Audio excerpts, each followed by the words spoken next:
شادی کے لیے شہزادی کی انوکھی شرط اور 3 سوالات۔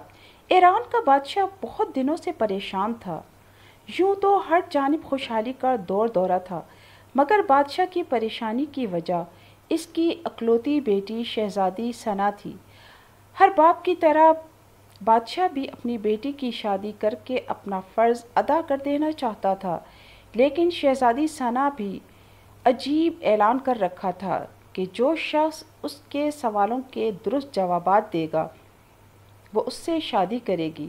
آس پاس کے ریاستوں کے کئی شہزادے آئے مگر ناکام لوٹ گئے۔ اس ملک میں ایک نوجوان طالب علم بھی رہتا تھا، اس کا نام اعظم تھا۔ اس نے اپنے والد سے کہا کہ وہ بھی اپنی قسمت آزمانا چاہتا ہے۔ اعظم کے والد استاد تھے اور کئی برسوں سے لوگوں میں علم کی روشنی بانٹ رہے تھے۔ ملک فارس کا وزیر اعظم، بڑے بڑے درباری اور شہر کا قاضی بھی ان کا شاگرد تھا۔ باپ نے بیٹے کی خواہش دیکھی تو بولے، بیٹا اگر تو ناکام لوٹا تو تیرا کچھ نہیں جائے گا۔ لوگ کیا کہیں گے کہ ایک استاد کا بیٹا ناکام ہو گیا؟ اعظم نے اپنے باپ سے کہا، بابا بڑے شہزادے لوٹ گئے، اگر میں بھی ناکام ہو گیا تو کیا ہوا؟ یہ تو مقابلہ ہے، جو بھی جیت لے، اور شاید وہ خوش نصیب میں ہی ہوں۔ آخر باپ کو بیٹے کی ضد کے آگے ہار ماننا پڑی۔ اعظم خوشی خوشی محل کی جانب چل پڑا۔ شہر بھر میں یہ خبر جنگل کی آگ کی طرح پھیل گئی کہ ایک عالم کا بیٹا قسمت آزمانے محل میں چلا آیا ہے۔ مقررہ وقت پر محل لوگوں سے کھچا کھچ بھرا ہوا تھا۔ بادشاہ تخت پر بیٹھا تھا، ملکہ عالیہ بھی محل میں موجود تھیں۔ وزیر، امیر، درباری اور عوام الناس سب دربار میں موجود تھے۔ آخر شہزادی نے اپنا پہلا سوال کر ڈالا۔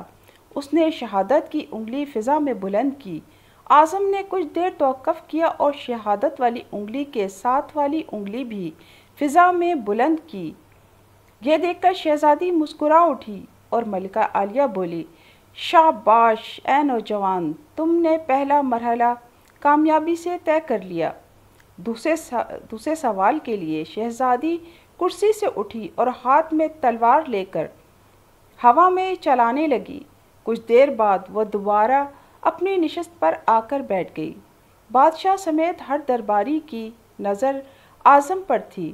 اعظم کھڑا ہوا اور اپنی جیب سے قلم نکال کر فضا میں بلند کر دیا، شاباش اے نوجوان، ہم خوش ہوئے، یہ جواب بھی درست ہے۔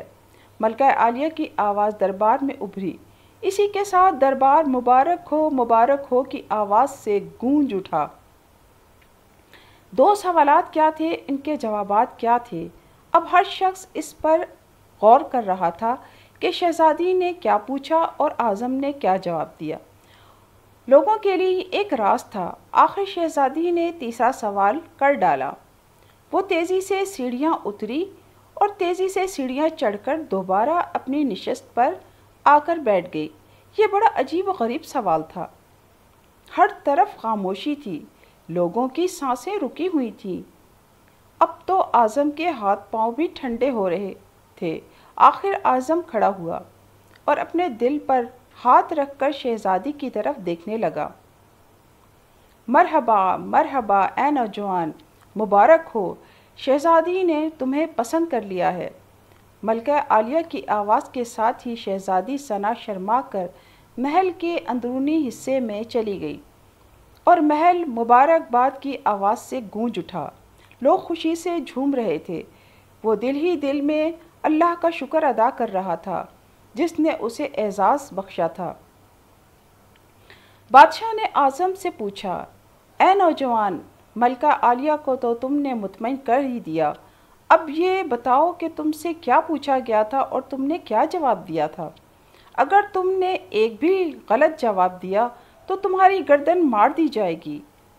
اعظم پر اعتماد انداز میں کھڑا ہوا اور بولا، بادشاہ سلامت، شہزادی نے ایک انگلی کھڑی کر کے پوچھا تھا کہ تم کیا اللہ کو ایک مانتے ہو؟ میں نے 2 انگلیاں کھڑی کر کے جواب دیا کہ اللہ اور اس کے رسول صلی اللہ علیہ وآلہ وسلم پر میرا ایمان اٹل ہے۔ بہت خوب، ہم خوش ہوئے، بادشاہ نے مسکرا کر کہا۔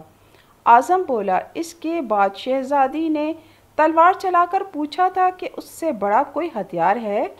میں نے جواب دیا، ہاں، قلم کا وار تلوار کے وار سے زیادہ کارگر ہے۔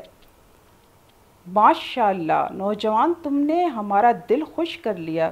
تم نے ثابت کر دیا کہ جاہ و جلال، دولت و حشمت کے علم کے سامنے کوئی حیثیت نہیں۔ لیکن تیسرا جواب بادشاہ نے حوصلہ افزائی کرنے کے لیے پوچھا۔ اعظم نے آسمان کی طرف دیکھا اور کہا، بادشاہ سلامت۔ شہزادی دربار کی سیڑھیاں اتری اور چڑھی، کرسی پر تھک کر بیٹھ گئی۔ ابھی انہوں نے پوچھا تھا کہ میں تھک چکی ہوں، لیکن میرے جسم کی ایک چیز نہیں تھکی۔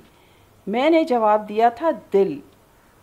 پیدائش سے لے کر موت تک بغیر تھکے دھڑکتا رہتا ہے۔ بادشاہ اعظم کو پاس بلا کر اسے گلے لگا لیا اور کہا، لوگو، گواہ رہنا حقدار کا حق ادا کر دیا گیا۔ میری بیٹی انہیں ایک شخص کی بیوی بنے گی جس کے پاس علم کی دولت ہے، جسے کوئی نہیں چرا سکتا اور نہ کوئی کم کر سکتا ہے۔ بادشاہ نے اسی وقت خوشی خوشی اعظم اور شہزادی ثنا کی شادی طے کر دی۔